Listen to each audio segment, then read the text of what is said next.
Where the stars are scattered thinly and the cold of space creeps in. Have you ever read a line of prose that just grabbed you as soon as you read it and just inspired you? That happened to me when I was reading this book, Foundation and Empire by Isaac Asimov. Where the stars are scattered thinly and the cold of space creeps in. It's like poetry. Oh my gosh, I read that and I was like, that is it. That is what science fiction is about. You know, I want to write science fiction someday. We'll see if it ever happens. I got a sci-fi trilogy clanking around in this old noggin of mine, and it might come out. I might vomit it out onto paper someday, but I want it to be filled with just great things like that, where the stars are scattered thinly, the cold of space creeps in. I am Brian Lee Durfee, author of The Forgetting Moon, The Blackest Heart, The Lonesome Crown, all published by Simon & Schuster Saga Press. And yes, we are going to be reviewing Book 2 in Isaac Asimov's Foundation series. This one is called Foundation and Empire. Maybe you saw my review of Book 1, Foundation. I will be reviewing Book 3 coming up, which is called Second Foundation. But man, this thing's got a dynamite cover illustration by Michael Whelan. We always review the cover illustrations on these videos, and look at this thing. Is this thing beautiful or what? We've got the clown. This is the thing I've noticed about these. In Book 1, we've got the big city of Trantor looking all spiffy and nice in this Michael Whelan illustration. Spiffy and nice. In Book 2, we can see that the empire is starting to crumble with how everything's sort of tipped over and looks jagged and tilted and crooked, and it's falling apart.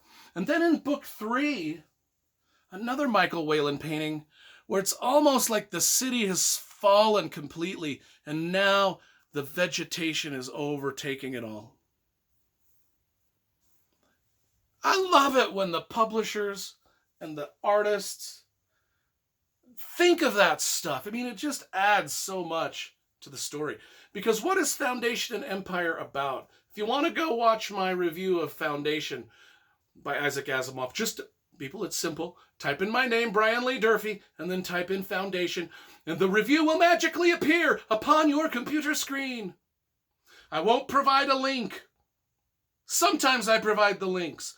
Often as not, I do not. So you're going to have to do a little of the legwork yourself. But if you want to watch my review of that, it's a stellar book. Here's the thing. I am starting to read some of these old science fiction classics by Isaac Asimov, Robert Heinlein, Arthur C. Clarke. Some of these old masters that just did great old-timey sci-fi.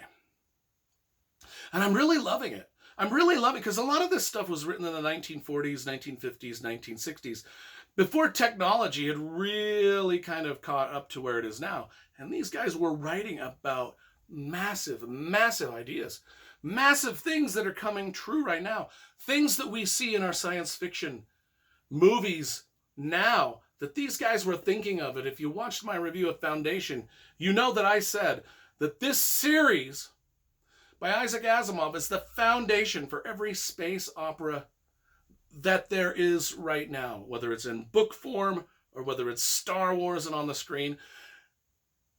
Isaac Asimov did the world building for all of it.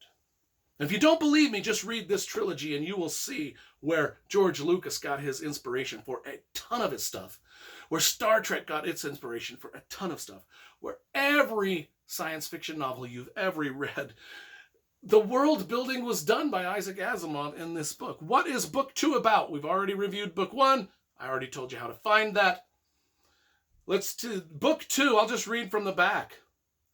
When the Galactic Empire began dying, the great psychohistorian Harry Seldon set up the foundation to preserve human culture and shorten 30,000 years of barbaric war to a mere millennium.